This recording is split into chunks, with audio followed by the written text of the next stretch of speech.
ಗುರು ಶಿಷ್ಯರ ಬಾಂಧವ್ಯ ಅಲ್ಲದೆ ತಾಯಿ ಮಕ್ಕಳ ಬಾಂಧವ್ಯವನ್ನು ಇಟ್ಟಿದ್ದೀರಿ ಅಂತ ನನಗೆ ಈ ದಿನ ಅನಿಸ್ತಾ ಇದೆ.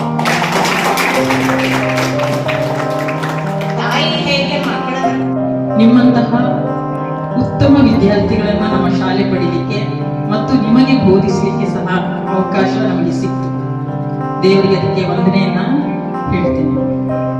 ಅವ್ವನಕ್ಕೆ ಸಣದೊಂದು ಕುದುರೆ ತಂದೋಡೆ, ಗೊಂಬೆ ಕೂಡ ಹಾಡುವೆ, ಟೋಪಿಯನ್ನು ಹಾಕುವೆ, ಸಿಪಿಯನ್ನು